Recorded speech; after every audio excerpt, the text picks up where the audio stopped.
Jangan lupa, subscribe channel Sekelebat Info agar admin dan akun Google selalu update info terbaru.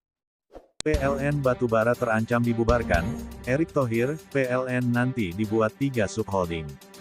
Dikutip dari Kompas.com, PT PLN Batubara terancam dibubarkan sebagai imbas dari krisis pasokan batu bara untuk kebutuhan pembangkit listrik.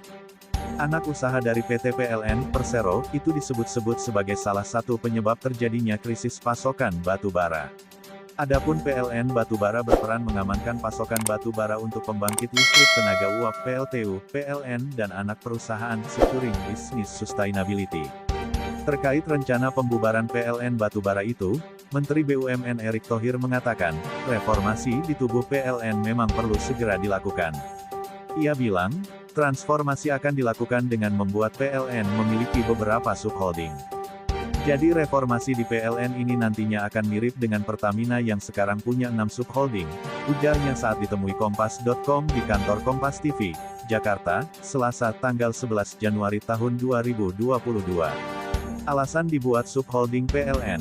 Menurut Erick, pembuatan subholding dilakukan karena data keuangan Pertamina dan PLN tergolong besar. Namun, data-data tersebut hanya terlihat secara umum, tak tergambarkan dengan rinci. Maka seperti Pertamina ketika punya subholding perkapalan, yang sebelumnya nggak efisien sekarang jadi untung, begitu juga yang subholding petrokemikal tadinya rugi sekarang untung. Di PLN pun demikian, akan kami lakukan pembuatan subholding, jelas dia.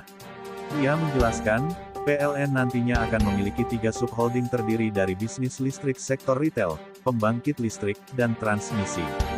Erick meyakini, jika bisnisnya dikelompokkan maka akan memberikan keuntungan bagi PLN melalui kinerja positif sebagian besar subholding. Kalau transmisi itu pasti rugi, tapi kan kalau retail dan pembangkit itu harusnya untung, ungkap Erick.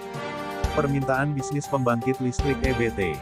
Dia menjelaskan, seperti peluang yang ada pada bisnis pembangkit listrik, mengingat meningkatnya permintaan listrik dari Indonesia ke beberapa negara tetangga.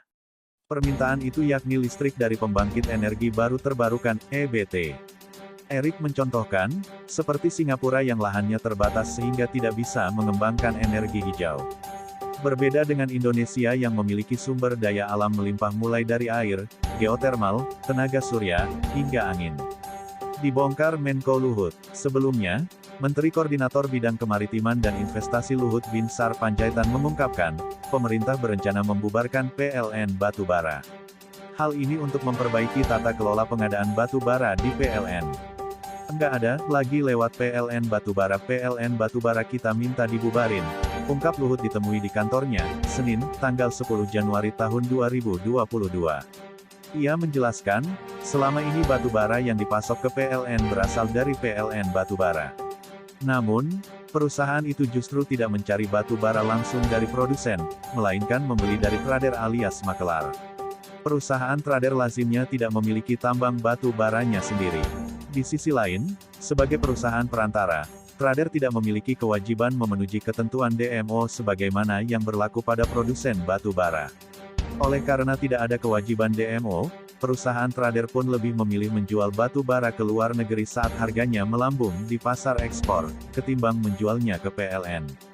Di sisi lain, Luhut menyatakan, PLN juga tidak lagi melakukan pembelian batu bara dengan skema free on board, FOB, atau membeli batu bara di lokasi tambang.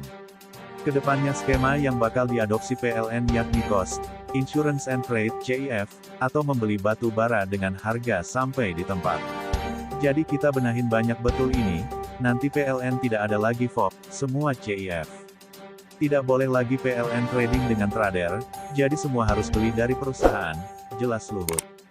Jangan lupa subscribe, like dan komen bila informasi ini bermanfaat.